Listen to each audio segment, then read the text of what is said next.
Cette idée un peu, à un moment, de partager un même bâti, c'est une très belle idée, mais c'est le propos que je vais vous amener ici un peu dans les 15 minutes que j'ai avec vous pour, au fond, dire qu'en fait, c'est beaucoup de réglages dans les métiers. Alors, oui, dans les plans. Oui, il faut travailler fortement le programme, puis la maîtrise d'œuvre là-dessus, mais beaucoup de travail qui vont se faire sur les métiers, sur les façons d'encadrer, sur les nouvelles formes de gouvernance, sur ces collectifs qui vont occuper un même bâtiment. Et c'est la condition sine qua non pour que vous ayez des vrais lieux. Je pense qu'on a besoin en France, on a trop longtemps construit une politique publique égale un bâtiment. Ça nous donne un foncier public un peu un peu boulimique à certains endroits, avec des bâtiments qui malheureusement sont souvent fermés, souvent éteints, souvent du coup pas identifiés comme des lieux de vie.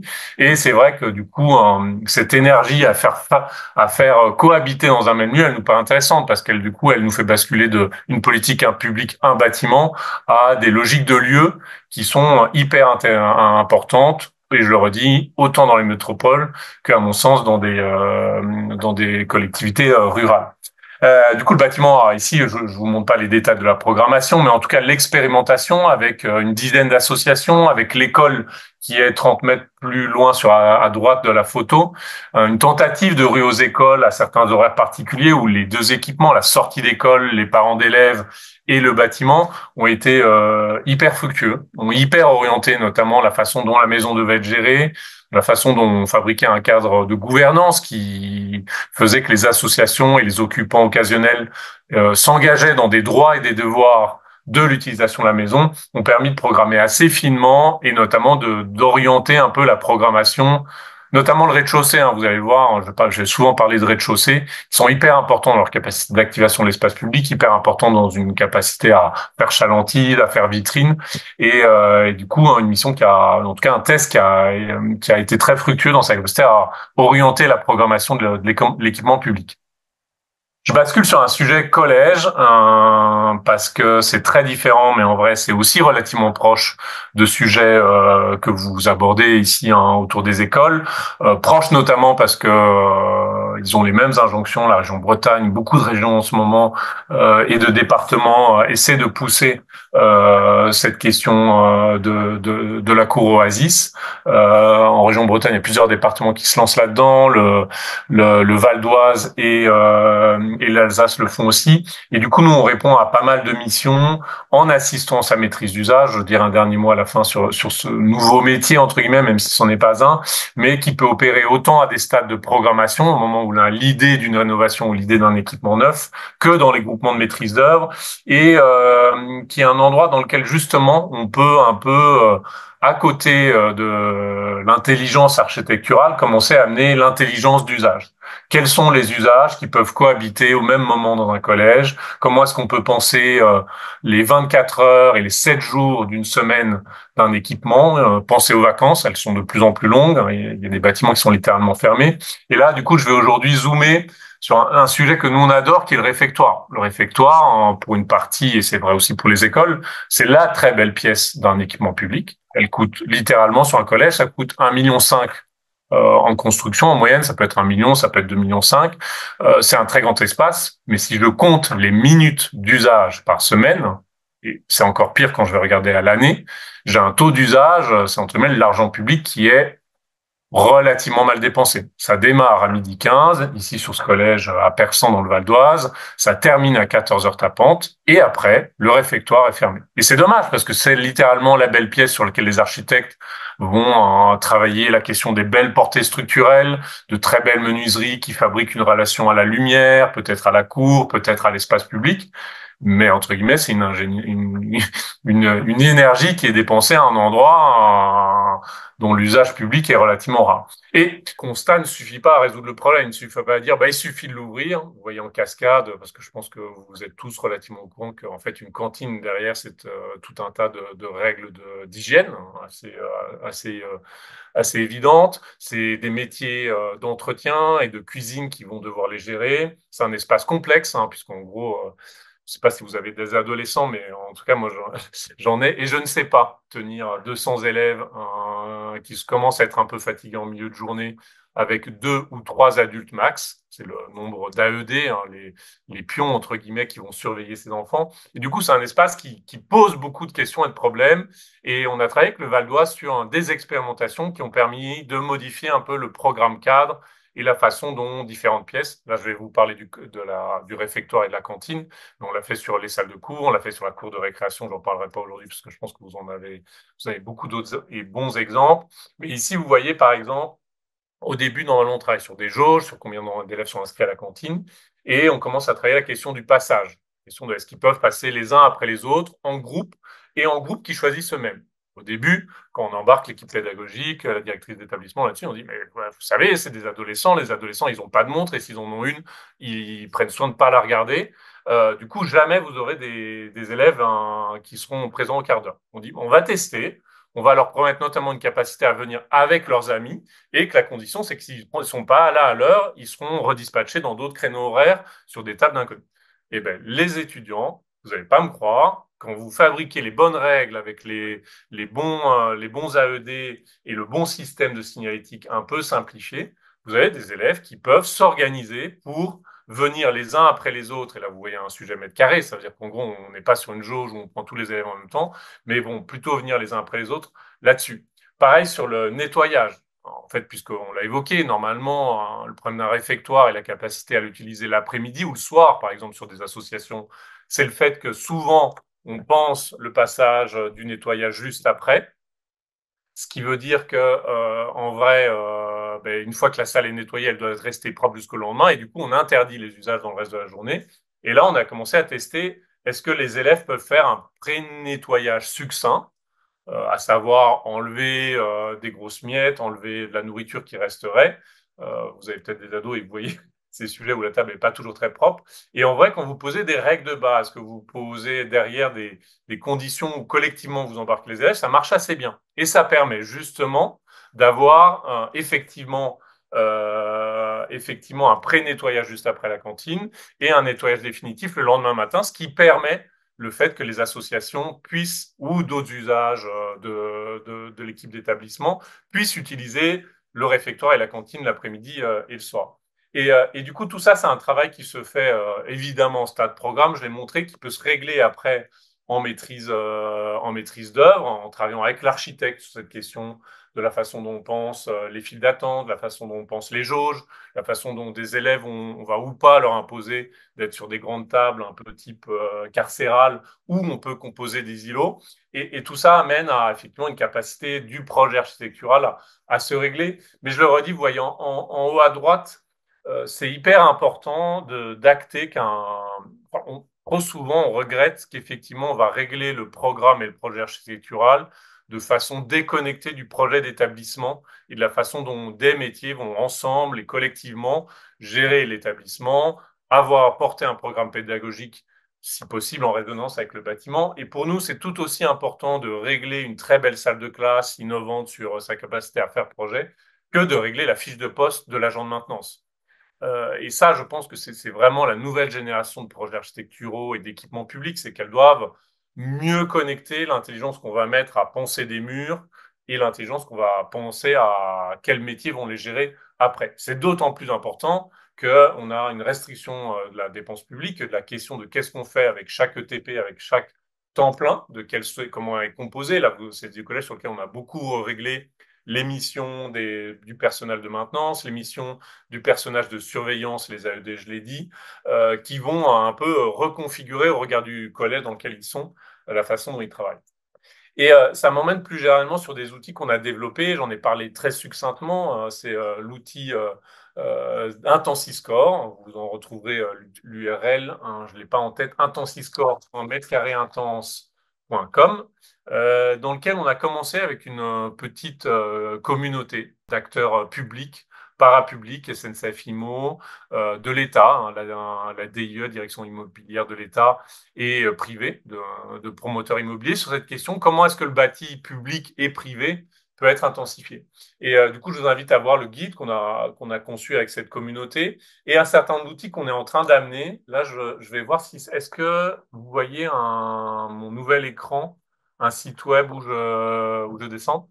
Du coup, c'est un outil dans lequel on propose aux collectivités de commencer à avoir un regard sur leur bâti public, de dire en saisissant de façon assez simplifiée, ici sur un diagnostic simplifié, des données d'usage, de combien d'élèves, combien de personnes travaillent dans ce bâtiment, d'aller regarder notamment est-ce que le bâtiment est hautement utilisé, vous voyez un intensity score de 0 à 5, de regarder est-ce qu'il y a des nuances entre la semaine et le week-end. Là, par exemple, c'est un bâtiment où on voit que le rez-de-chaussée est relativement actif la semaine, mais par contre, on retrouve plus du tout de vie en rez-de-chaussée le matin. Et c'est hyper important. Là, on est sur un quartier où le quartier manque de vie, entre guillemets, dans l'espace public et dans ses rez-de-chaussée. Et du coup, l'outil permet de faire un premier diagnostic et de regarder un peu un premier scan. Ce qui nous amène sur des bâtiments plus gros, plus complexes, mais qui sont souvent ou de temps en temps la réputation d'être très intenses. Je le redis, un collège, pour une partie, vous connaissez des équipements publics qui sont dits saturés. Mais en vrai, quand on regarde espace par espace les choses, on peut se rendre compte qu'il y a des hypothèses hyper importantes. Là, vous voyez comment est-ce qu'on peut passer au peigne fin, un bâtiment qui est globalement très utilisé, mais sur lequel il y avait des vraies opportunités sur certains amphithéâtres, sur certains espaces, sur certains rez-de-chaussée, et du coup de faire des hypothèses d'optimisation. Est-ce qu'en réglant un peu certaines règles d'accès, de normes ERP, c'est souvent ça un élément qui limite les capacités en nombre de personnes dans un même mètre carré, et de regarder un peu comment est-ce que le bâtiment se comporte au regard de ces différentes notions, avec certains espaces qui sont sous-utilisés, hein, qui descendent en dessous de moins de 30% d'usage par semaine. Et du coup, ça, c'est des outils qu'on a développés. Pour une école, il me semble un peu surdimensionné parce qu'en fait, c'est surtout un outil qui permet de passer au crible des bâtiments qui ont plus que 30, 40, 50 salles. Hein. Ici, une université, mais ça marche aussi assez bien sur des gros collèges ou des gros lycées. Mais néanmoins, le guide a cette qualité de présenter des bons cas d'école, de déminer la question des réglementations et des assurances. C'est la première inquiétude et c'est bien normal qu'un directeur ou une directrice d'établissement s'inquiète de qui est responsable des usages le soir si je le prête, qui est responsable d'usage de personnes externes à l'établissement en journée quand il y a des enfants qui sont dans les salles d'à côté. Et le guide apporte des bouts de réponse, notamment un peu simples, sans revoir tout le cadre assurantiel des bâtiments là-dessus. Ça m'amène sur cette question, j'ai parlé d'assistance à maîtrise d'usage, du coup un rôle qui va essayer, c'est un peu un métier qui s'est inventé en contre-pied de la participation. Je pense que vous avez connu pour une partie d'entre vous des projets de participation qui malheureusement ont un peu trop fonctionné comme une sorte de cadre de doléances sans contrainte, où on disait aux gens, ben, proposez des idées, on verra si on pourrait les intégrer, avec un taux de réussite dans les équipements publics qui sont hyper contraints financièrement, en termes de calendrier de programmation, et du coup une participation qui a quand même un peu dysfonctionné dans sa capacité à réellement transformer les opérations d'équipement public. Là où l'assistance à maîtrise d'usage fait plutôt un parti pris de travailler avec les usages, mais d'être à table avec la maîtrise d'ouvrage et la maîtrise d'œuvre, dans une solidarité sur la livraison d'un équipement à la fin, mais dans un travail notamment long terme, dans tout le projet, dans sa longueur, depuis le programme jusqu'à la livraison et à la levée des réserves du bâtiment, dans une capacité du coup à accompagner cette question de l'usage et à tester tout du long du projet des choses. Et notamment, alors oui, dans un projet idéal, hein, il faut mettre de la maîtrise d'usage à tous les étages ou à toutes les phases d'un projet. Le guide de l'ADITP que vous retrouvez sur le site modernisation.gouv.fr sur intégrer les usagers et les agents, dans lequel on a beaucoup participé, essaie de détailler à travers ce calendrier un peu des façons de faire à différents moments. Est-ce que vous êtes à un stade où la maîtrise d'œuvre est déjà engagée? Est-ce que vous avez un stade réflexif de début de mandat, de début de programme dans lequel vous avez des intentions et vous souhaitez régler des programmes. Et du coup, le guide vous amène là-dessus. Et l'autre ressource qu'on vous invite à aller voir, c'est le réseau de l'assistance à maîtrise d'usage, qui a un certain nombre de ressources, notamment son livret blanc qui va être mis à jour dans quelques semaines, mais qui aborde un peu cette question, notamment de la chronotopie, qui en dit quelques mots assez intelligents sur comment aider les équipes, ces agents, à regarder la variété de temporalité d'un même équipement, qui va beaucoup regarder les modalités de travail avec les usagers, mais surtout les agents, parce que vous m'avez entendu, j'ai dit c'est surtout une participation des usagers. On travaille avec des collégiens évidemment sur des collèges, mais on travaille énormément avec les agents. Et il y a des façons de faire qui sont hyper importantes parce que c'est souvent des métiers très sollicités, sous contrainte, hein, notamment en termes de nombre d'emplois, et avec qui il faut réussir à fabriquer un cadre de collaboration qui peut être complexe. Au début, on a des agents qui vont être réticents à cette collaboration parce qu'ils ont déjà beaucoup de chats à fouetter. Et il y a des modes opératoires de collaboration et d'intégrer les usagers entre la maîtrise d'ouvrage et la maîtrise d'œuvre qui sont précis et qui ont, vous le verrez sur le réseau AMI, plutôt bien porté les fruits, notamment en termes d'intensification et notamment sur des questions d'équipement scolaire et d'école, puisque c'est le sujet qui vous intéresse là. Je ne vais pas m'étaler plus longtemps dans un discours descendant. Je trouve que c'est plus intéressant. C'était une proposition du CAUE d'être dans un temps d'interaction. Du coup, si ça vous va, je bascule sur un temps plus interactif de questions et d'échanges sur lequel je peux revenir sur certains exemples ou certaines spécificités de nos approches. Eh bien oui, nous avions une question dans le chat. Elle n'apparaît pas, mais j'ai vu quelqu'un qui posait une question sur les réfectoires, qui avait écrit un message sur les réfectoires. Est-ce que quelqu'un veut prendre la parole pour poser sa question? Parce que effectivement, dans tout ce qui est réfectoire, tu en as parlé, il y a le sujet de l'hygiène et de savoir qui passe, quand on passe du mode réfectoire à une autre activité, voilà, de revenir effectivement, comment gérer la remise en place des tables pour que le lendemain, ça refasse office de Ouais. réfectoire et qu'on retrouve les lieux comme on les a laissés, Hum. alors que les agents peuvent peut-être être appelés sur d'autres bâtiments publics. Hmm. Ben, souvent, l'idée, c'est il faut embarquer, du coup, enfin, je parle en termes de collège, hein, les écoles, on n'a pas terminé enfin, on a des expérimentations sur des écoles, mais on n'a pas terminé les questions réfectoires. C'est le collège, c'est important que la directrice, enfin, la direction de l'établissement engage une communauté qu'elle accepte, en savoir d'associations, d'acteurs en qui elle a confiance, en tout cas qu'elle trouve un cadre dans lequel elles vont, j'évoquais au tout début d'intervention, la notion de gouvernance, notamment de dire qu'on va partager une salle ou partager un bâtiment, elle s'appuie beaucoup sur un... Il faut que le sentiment d'appartenance et de responsabilité soit partagé. C'est la condition sine qua non. Il faut aider, je pense, la direction d'établissement à accepter des acteurs associatifs qui sont peut-être pas connus de sa part, qui sont pas forcément en première ligne, en périscolaire, etc. Évidemment, les directrices d'établissement et directeurs d'établissement travaillent beaucoup avec le périscolaire déjà dans leur mur. Faut les aider, mais il faut qu'à la fin, il y ait quand même une sorte de commission, une sorte de réunion biannuelle dans lequel on s'entend sur des règles de devoir. Et c'est important que ce sentiment de confiance, même s'il y a des réglages au début, permette effectivement de retrouver des espaces fonctionnels et aptes à reprendre leur reprise le lendemain, notamment la question du mobilier. Nous, on travaille beaucoup sur une sorte de petite affiche de l'aménagement V1, l'aménagement initial, hyper simple, il faut que ça raconte, les tables sont en ligne avec des tablés de 8 chaises de part et d'autre. Faut pas que ce soit un plan hyper technique, hyper complexe, qui n'est pas accessible à tous.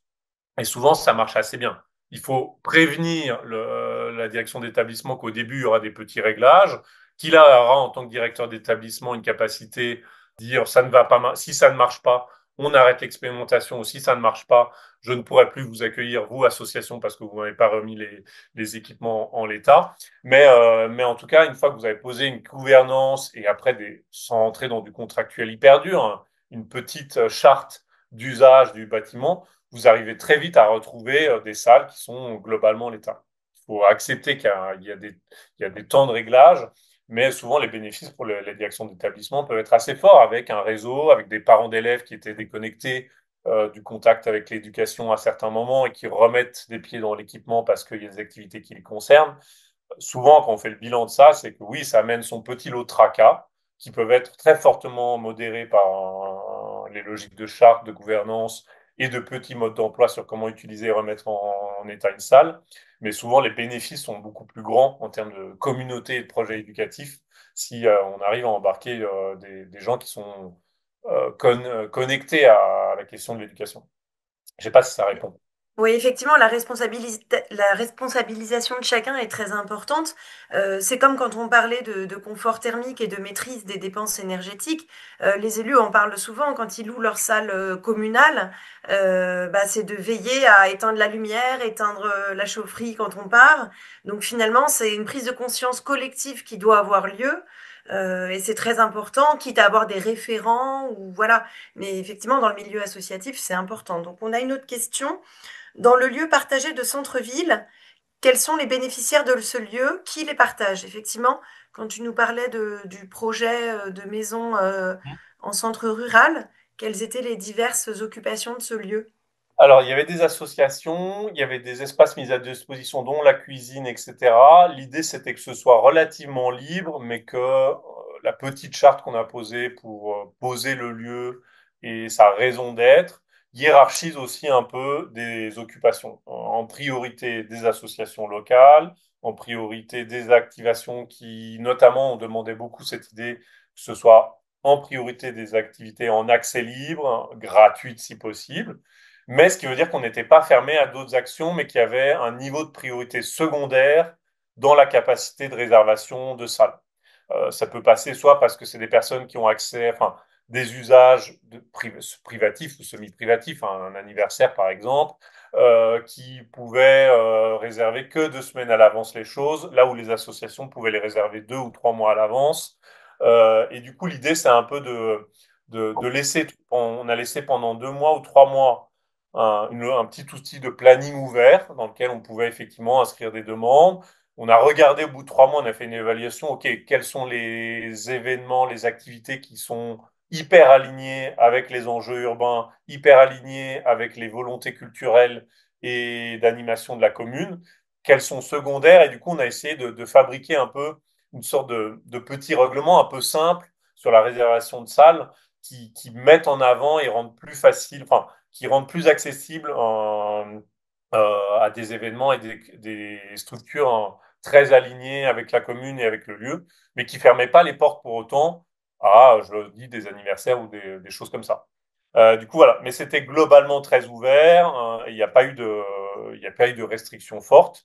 Après, je sais ils ont réglé ils ont réglé un peu des logiques de tarification. Et ça me permet d'ailleurs de vous parler de espace sur demande. Espace sur demande, pour ceux qui connaissent pas, du coup, c'est l'ANCT qui vient sur base d'une exploitation qui est faite par le département de la Drôme, fabriquer une sorte de petit Airbnb. Alors, au bon sens du terme, au sens simplification d'accès. Là, par exemple, vous voulez réserver la salle, l'ancienne cantine de Neulise. Eh ben, vous avez un module avec, vous voyez le calendrier de disponibilité, vous mettez votre carte bleue et vous payez. Et vous pouvez avoir les règlements. Du coup, voilà, n'importe quelle collectivité peut s'y inscrire. Et ça marche bien, notamment sur cette question d'accessibilité. Dès que vous rajoutez énormément il faut prévenir 3 mois à l'avance avec, en inscrivant un énorme formulaire avec qui est le président, qui est le secrétaire, etc. En fait, vous limitez beaucoup l'accessibilité. Ce qui ne veut pas dire que vous n'avez pas un droit de regard, mais il faut faire très attention à ça. C'est important si vous voulez inviter vos habitants et vos associations à utiliser. Essayez de simplifier au maximum les parcours de réservation de salles et de paiement parce qu'ils peuvent être bloquants pour un certain nombre d'acteurs peu constitués. Voilà, mais espace sur demande.nct.gouv.fr, c'est un très bon exemple, ça existe depuis 9 mois maintenant, et ça marche assez bien et c'est accessible à tous. Alors, il y a une dernière question qui parle de sécurité et de plan Vigipirate. Je pense qu'on en parlera aussi dans l'exemple de Lagore. Toi, d'un point de vue collège, est-ce que tu as, en 2 mots, avant de passer la parole à l'école de Lagore, est-ce que tu as Alors, c'est pas été évident en ce confronté à ce moment. Alors, sujet-là? il y a la logique temps. Enfin, ce qui est complexe en ce moment, c'est de mettre des activités dans un même bâtiment avec les deux publics, des collégiens et des personnes externes à l'établissement. Mais une fois qu'on est au-delà des horaires d'établissement, on a quand même une grande malléabilité du sujet et ça permet de travailler en ce sens. Quitte à refaire des activités associatives qui intègrent des collégiens, mais qui viennent de leur propre gré, et des parents, mais il faut malheureusement, en cas de plan Vigipirate, travailler un peu avec la préfecture et la police pour voir un peu qu'est-ce qui est accepté. Souvent, malheureusement, c'est une logique de chacun son tour. après 17 heures, le mercredi après-midi, le week-end, pendant les vacances. Et effectivement, on est dans un contexte où c'est pas toujours évident, sauf quand le bâtiment le permet, hein, quand il y a des annexes et qu'il y a des entrées séparées, là, on peut travailler. Voilà. Ce qui m'amène à, il y a un travail assez fort à faire en maîtrise d'œuvre et sur la révision de bâtiments, travailler les parcours de quand des adultes veulent rentrer dans l'établissement, quelle est la porte d'entrée, quels sont les parcours pour entrer, notamment pour permettre une séparation du bâtiment et du coup un usage multiple au même moment. Bon, bah en tout cas, c'était l'idée de cette conversation tous ensemble, c'était de dire qu'on pouvait pousser quelques portes qui avaient l'air d'être des freins. Après, on le voit, hein, parfois il y a des écoles qui n'ont pas des grandes salles et les scolaires sortent de l'école et vont par exemple dans une salle communale, une salle des fêtes pour trouver un peu plus d'espace pour pratiquer le sport. Et c'est vrai que dans ces cas-là, on se pose peut-être moins la question du Vigipirate. Donc essayer Hein. de construire un peu ensemble quelques réponses parce qu'on voit bien que parfois bah, on n'a pas les mètres carrés ou on n'a pas les solutions pour tout, mais qu'il faut bien offrir à chacun bah, les activités auxquelles ils ont droit. Bah, merci beaucoup Alexandre. Je passe la parole à Claire. Merci Alexandre. Merci à tous.